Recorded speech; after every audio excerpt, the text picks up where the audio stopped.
Charlie Garg அப்படின்னு சொல்லக்கூடிய அமெரிக்காவில் இருக்கிற ஒரு தேவ மனுஷன். அவர் அமெரிக்காவில் ஊழியம் செய்து கொண்டிருந்த ஒரு தேவ மனுஷன்.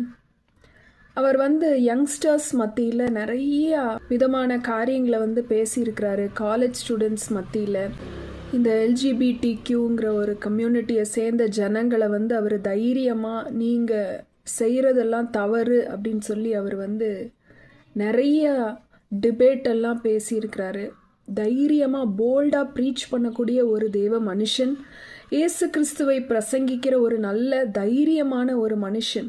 அந்த மனுஷன் 2 நாளைக்கு முன்பாக ஒரு காலேஜில் ஒரு டிபேட்டில் பேசிகிட்டு இருக்கிறம்போது அவரை ஷூட் பண்ணி கொன்னுட்டாங்க.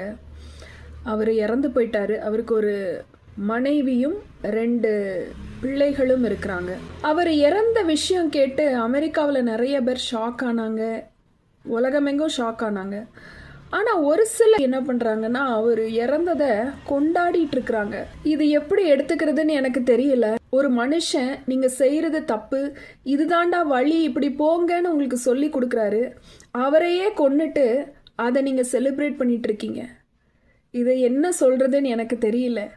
அவருக்கு ஒரு மனைவியும் 2 அழகான பிள்ளைகளும் இருக்கிறாங்க. அவர் இறந்து போயிட்டாரு. அந்த மனைவி பிள்ளைகளை யார் பார்த்துப்பாங்க? கர்த்தர் அவங்க குடும்பத்தோடு கூட இருக்கிறாரு. நீங்கள் அந்த மனுஷனை கொன்னுட்டீங்க. ஆனால் அந்த மனுஷனுடைய அட்ரஸ் மட்டும்தான் மாறுச்சு. அவர் இந்த உலகத்தை விட்டு தான் போயிருந்திருக்கலாமே தவிர அவர் ஆண்டவரோடு கூட, இயேசு கிறிஸ்துவோடு கூட சதா காலங்களிலும் வாழ்ந்து கொண்டிருப்பார். அவங்க மனைவியோட பேட்டியை நான் பார்த்தேன். என்னுடைய சின்ன பிள்ளை ராத்திரி அப்பா எங்கன்னு கேட்கும்போது, அப்பா ஜீசஸோட ஒரு ட்ரிப் போயிருக்கிறாருமா, வருவார் அப்படின்னு நான் சொன்னேன். அவளுக்கு நான் வேறு என்ன சொல்கிறதுன்னு எனக்கு தெரியல. ஆனால் ஒரு மனுஷனோட வாய்ஸை, கடவுளுக்காக அவர் பேசின, அவர் எழுதெடுத்த அந்த குரலை ஒரு வேளை நீங்கள் அழிக்கலாம்.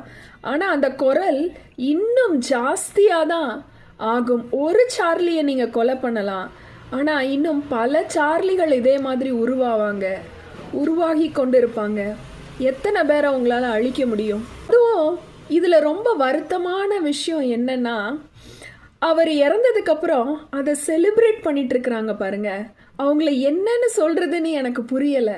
எப்படி கர்த்தர் உலகத்தை படித்து அதுக்கு மேலே ஒரு ஓசோன் லேயரை உண்டாக்கி இது உங்களுக்கு ஒரு பாதுகாப்பான படலம்னு சொல்லி வச்சிருக்கிறாரு. ஆனால் அந்த ஓசோன் லேயர்லேயே ஓட்டையை போட்டு எல்லா யூவி ரேஸையும் நாங்கள் வாங்கிக்குவோன்னு சொன்ன மாதிரி தான் இதுவும் இருக்குது.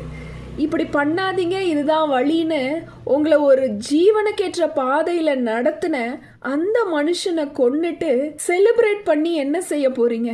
எங்கே போக போறீங்க? அவர் பரலோகத்தில் தேவனோட இருக்கிறாரு, நீங்கள் நரகத்துக்கு போக போறீங்க. அந்த புத்தி கூட இல்லாமல் செலிப்ரேட் பண்ணிட்டு இருக்கிறாங்க. இந்த ஜனங்களுக்காக வருத்தப்படுறதா என்ன செய்யறதுன்னு எனக்கு தெரியல. கர்த்தர் இவங்களை எல்லாத்தையும் சந்திக்கட்டும். அந்த தேவ மனிதனுடைய ஊழியம் இதோட முடிவடையலை. இன்னும் அவருடைய ஊழியம் தொடர்ந்து நடைபெறும். கர்த்தர் அவருடைய ஊழியத்தை இன்னும் பெரிதாக செய்வார். அவரை போல நிறைய சார்லிகள் இன்னும் எழும்புவாங்க. இரத்த சாட்சிகளை நம்ம படிச்சிருக்கிறோம், ஆனால் கண்ணுக்கு முன்பாக இப்போ இரத்த சாட்சிகளை நம்ம பார்க்கும்போது இருதயத்திற்கு ரொம்ப வேதனையா இருக்கு. அதே சமயம் இயேசுவாகிய இந்த இரட்சகர் வரப்போகிறார், இது கடைசி நாள், சீக்கிரமாய் இரட்சகர் அவருடைய பிள்ளைகளை எல்லாம் மீட்டு கொள்வார் அப்படின்னு நமக்கு ஒரு வார்னிங் சைன் கொடுக்கப்படுது. இன்னைக்கும் இந்த மாதிரியான செயல்களை நம்ம கேள்விப்படும் போது நம்ம கர்த்தரை சந்திக்க ஆயத்தமா இருக்கிறோமா? ஒவ்வொரு நாளும் தேவனாகிய இயேசு கிறிஸ்து இந்த உலகத்திற்கு வரப்போகிறாரே, இன்னைக்கு ஒருவேளை அவர் வந்தார்னா அவரை சந்திக்க நம்ம ஆயத்தமா இருக்கோமாங்கிறத நம்ம தினந்தோறும் யோசிச்சு பார்க்கணும். அந்த சார்லி கர்க் அப்படிங்கிற அவங்களுடைய குடும்பத்துக்காக நான் ஜெபிச்சு கொள்கிறேன். நீங்கள் எல்லாரும் அவங்களுக்காக ஜெபிச்சு கொள்ளுங்க. அவங்க மனைவி பிள்ளைகளுக்காக ஜெபித்து கொள்ளுங்க.